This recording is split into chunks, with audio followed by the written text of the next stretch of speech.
Hi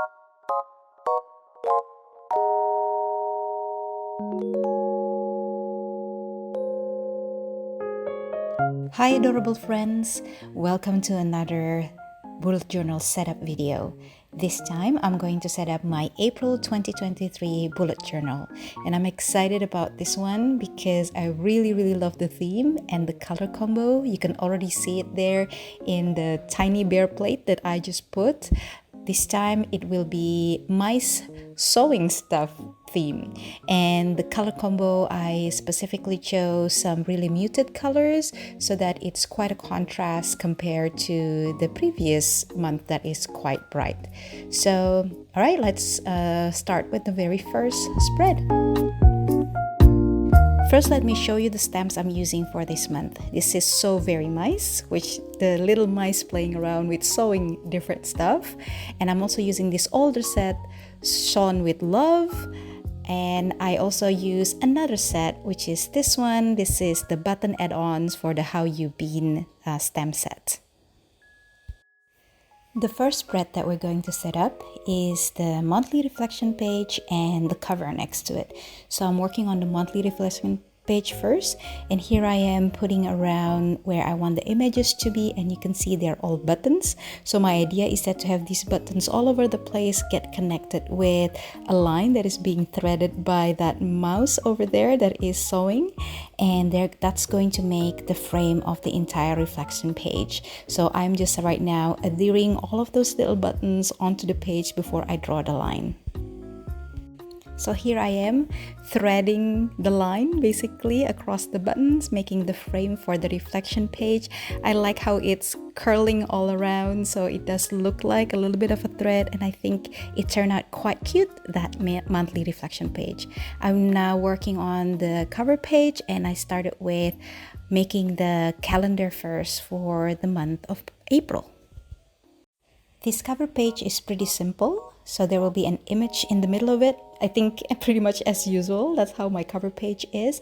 And for this one, I wanted a scene where there are two mice going to make a dress together. So one of the mice are the ones who are busy sewing, and the other one is kind of like watching around with a really cute thimble on its head.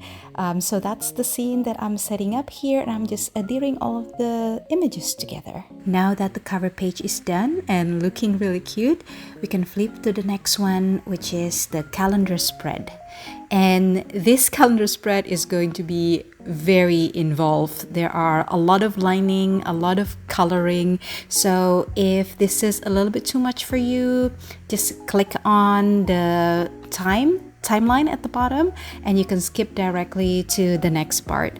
So basically, my entire idea for this particular spread is to make some sort of a kilt, because the entire theme of this month is about sewing. So I kind of want to do something that is also sewing theme for the calendar, and a kilt is just quite easily come to mind.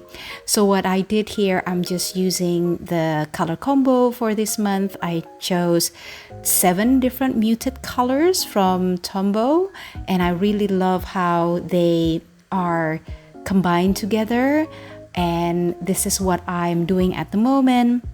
I'm just coloring in every single one of these squares. So all of these squares are going to be filled in, and none of them are going to be white. And some of them you're going to see later on are going to even have some patterns on them. So the entire idea is that when it's done, it actually looks like a little kilt. As you might notice here, what I did is alternately having a darker color and then a lighter color. The reason why I did that is because the lighter color later on will have some patterns on top of them, so that the darker colors would remain solid. And I also tried to alternate between the brown colors and the other more kind of colder color. So here I am putting on the different patterns, and I make it slightly different from the one to the next so that it looks quite dynamic that way. And lastly, just coloring the frame of the kilt. One last touch for the kilt is to have the sewing lines in some of the squares, not all of them, but only some of them, because I don't want them to look too cluttered. But with these little sewing lines, it kind of really bring the entire idea of kilt together. After that, just some last touches for this spread, which is writing up the dates. And then I also wrote the name of the month in a dotted line because I'm putting that scissors at the end of it, so it looks like the lines that you would cut for scissors. And then I also adhered the image, which I'm really proud of, that I make that dress into some sort of patch dress that matches the kilt. Now that the calendar spread is completed, we can flip to the first weekly, and the very first thing that I did with this weekly is to write down the calendar. And this one is the most spread out style of calendar that you're probably aware of.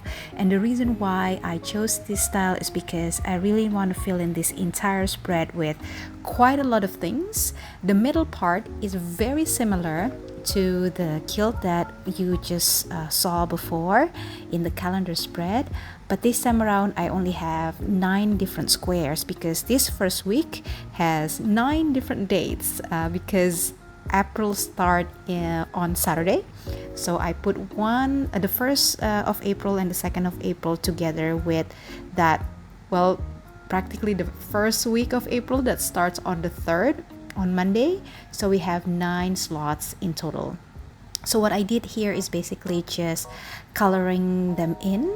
So very similar with the patchwork that I did before with the kilt on the calendar page, but there are other things that I'm going to do with this particular spread that you're going to see a tiny bit later.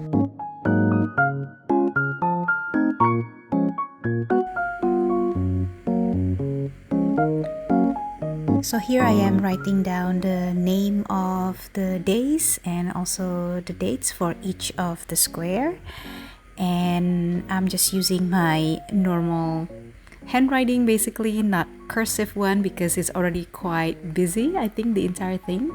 And I am now adhering the images for this particular spread, and maybe through these images you can already see what those empty spaces on both sides are going to be filled in with, because you see these 2 mice are playing around a little bit with buttons. So that's what I did for the rest of the page. I stamp in different sizes of buttons. So I have 3 different sizes from the stamp set that I showed at the beginning. Big one, this is the medium one, and then and I also have these teeny tiny ones to fill in the rest. So I don't completely fill in the entire space because I think it's just too crowded, but I made it looks like some sort of a path from the bottom where the mice are to the very top. And then I'm just filling them in with different colors. The same with the color combos here and there, making sure that they're not the same color is not next to one another, so then they look like a lot more dynamic and nice being spread out that way. So yeah, that's my entire idea for this spread, to have a lot of buttons all across and being sprinkled all over the page. And lastly, I put in this sewing lines in some of the squares, and they're a little bit different from one another.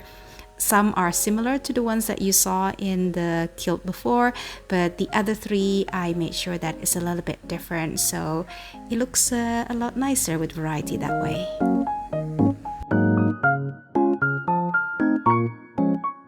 Now that all the spreads are done for this part 1, let's do a quick flip through. We start with the cover page and the monthly reflection page with those buttons all around and the thread coming through. This is the calendar page that looks like a kilt, which I really love looking at it. And this is our button page, and how happy I am to see all of these looking very colorful. So thank you so much for joining me this far. I'm always very grateful to have you video here. If you like the video, please give it a like, and I would really appreciate it if you can subscribe. I hope I will see you again on part 2, where I set up weekly 2, 3, 4 and record the theme in my monthly theme page. Until then, I hope you have a wonderful, wonderful day. Goodbye.